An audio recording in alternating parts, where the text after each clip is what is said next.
Welcome to the Principles Experience. This channel is designed to give you financial content in the areas of business, finance, and investing, while bringing you stories of the mindset of entrepreneurs and their tips on building a business. Sit back and learn on how you can develop your financial wisdom and create a blueprint for financial freedom. What's going on, YouTube? Welcome to another episode of the Principles Experience. My name is Kevin Jenkins, and I thank you all from joining in on this channel, watching this video at this moment. Today, I want to talk all about vertical integration, and I want to give you an explanation of what exactly that is and how and why your business should be vertically integrated. So I'm going to give you the business definition, and then I'm going to break it down more concise so you can have a better level of understanding when it comes to vertical integration in business. Now, the business terminology of it is when a firm transmits a good or service which could, without any adjustment, be sold into the market. And the difference in the feature of vertical integration is the replacement of a market exchange by an internal within the firm transfer. So basically all of that means is that a company, they own their distribution process or they own their supply chain. And a lot of times, usually some cases, they either control their suppliers or they have their own retail locations in order to control its value and also control their supply chain. Now, the supply chain process, for those that may not know what that is, or the sales process, it begins when raw materials are purchased from a supplier and then when the sale of the final product is to the consumer. So just to give you a concrete example, let's say you have a gas station. Your supply chain process is going to start when you bring in all of that inventory, whether it's snacks, whether it's beverages. And when a consumer comes in and let's say they buy a candy bar and they leave the store, that's pretty much the supply chain process, when the materials are purchased from the supplier and when they're actually purchased from the consumer that comes into your place of business. Now, some of the benefits of vertical integration is it allows companies to control their supply chain process, which in result allows them to reduce their manufacturing costs, and it allows them to improve efficiencies as well.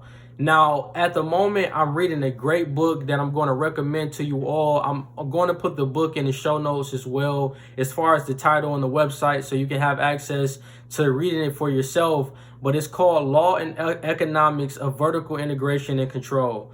And the authors are Roger D. Blair and David L. Kaserman. And in this book, they talk about the advantages of what they call eternal transfers. And they go into how the reason why internal transfers are so great is because they are less costly than market exchanges. And when I say market exchange, think of a process in the business that's being outsourced. So let's say, you have a clothing business and you outsource the supplier that makes the material for your clothes and the designs.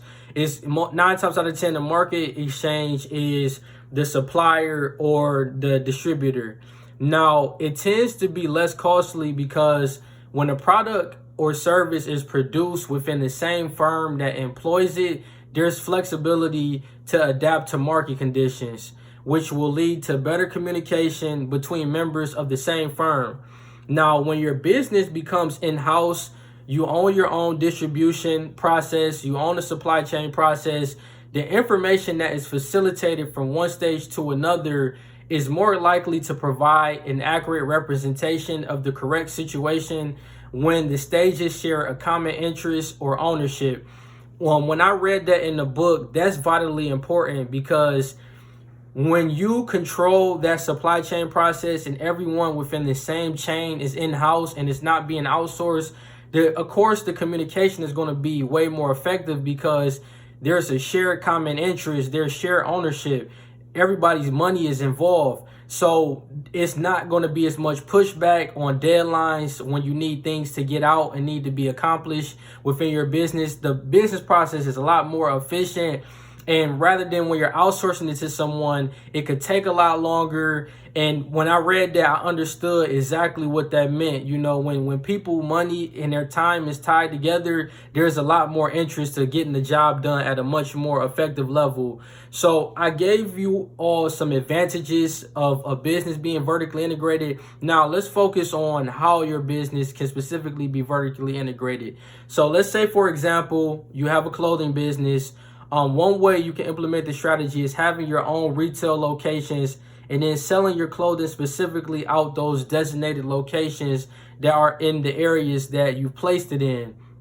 Now, being able to control that supply process, that distribution process is very vital, because when you're able to cut out the middleman, it allows you to be able to increase the profitability of your business, and it will help lead to improving your sales. And also you can be able to scale your business through economies of scale by lowering your costs.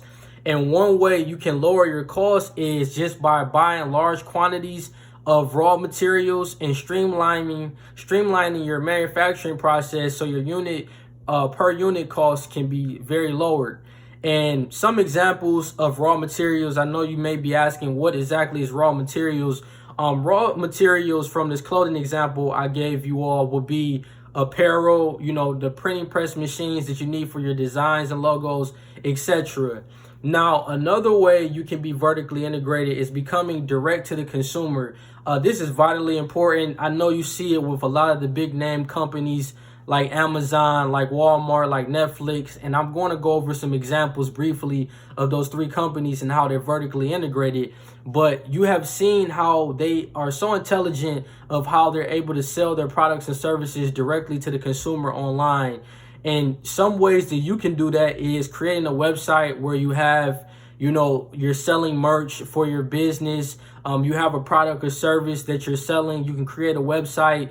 You can develop an app. You know, developing an app is not the easiest thing by any means, but at the same time, taking the time to learn that skill set, developing an app where you can directly communicate with your consumer and cutting out the middleman is vitally important.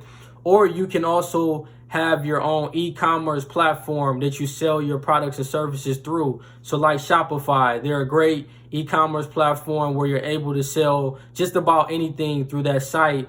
And these are some strategies that you have to think about when you're looking at ways of becoming vertically integrated and being able to be directly to your consumer. Now, I don't want to give you the advantages and not give you all the disadvantages. Now, some of the disadvantages is that outsourcing to a supplier and a vendor, it could be a better decision if their expertise is superior.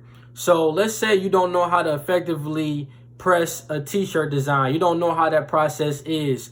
Outsourcing that to a supplier, it may be a better alternative than becoming vertically integrated because they have a better expertise. And I once was told that, you know, never be afraid to work with people that are more intelligent than you, but at the same time, never be afraid to hire people that are more intelligent than you, because giving yourself the flexibility and the time to outsource things that you may not have as strong as the expertise in, it allows you to work more at a high level in the things that you are gifted in. You know, maybe that may be speaking, or it may be creating content.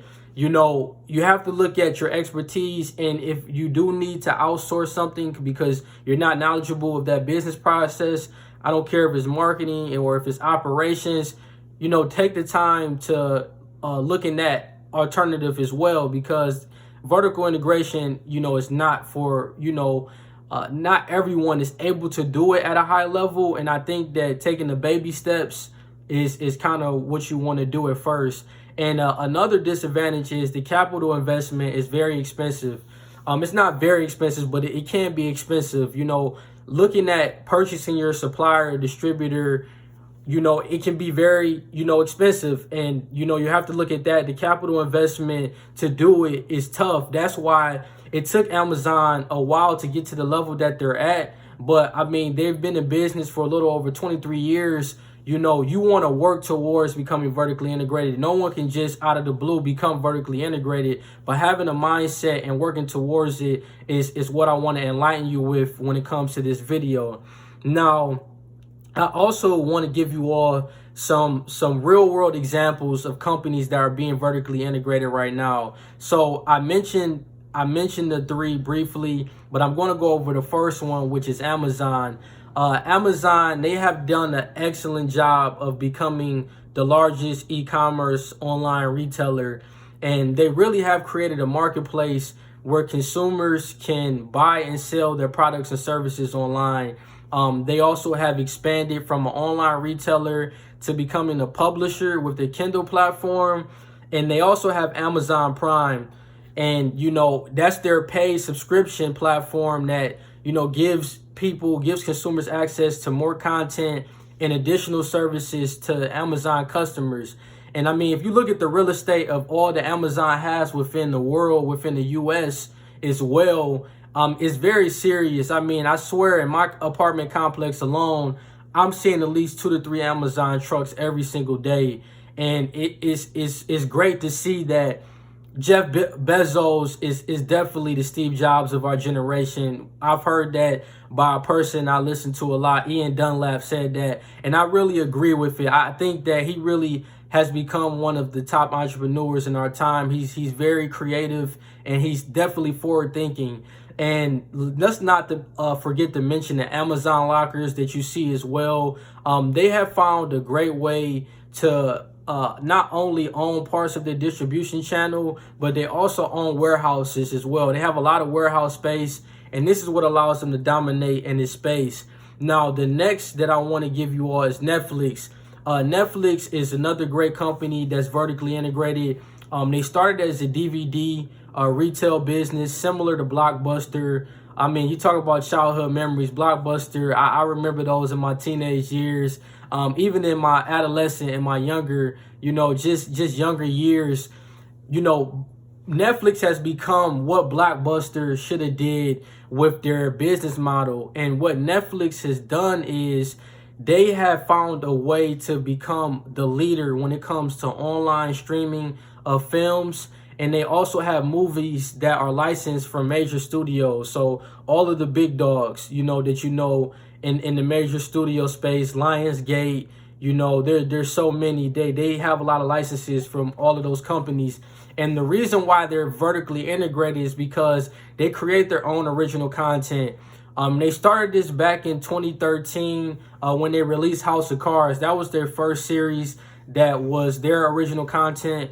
And they've utilized their distribution model to promote their original content along with the programming that they have licensed from the studios that they work with. So they're looking at ways of being able to acquire streams of income from many different areas, and also with them becoming vertically integrated, it's allowing them to be able to improve their margins and become a lot more profitable. And Netflix is definitely a company that they are doing a lot this year, and it's a company that I want to invest in soon. Now, lastly is Walmart. They're another large retailer, brick and mortar retailer that has become vertically integrated. And I don't want to just say brick and mortar; they're online as well, and that's what allows them to become vertically integrated. They allow you to be able to buy their products and services online through their website, and they control their supply chain process.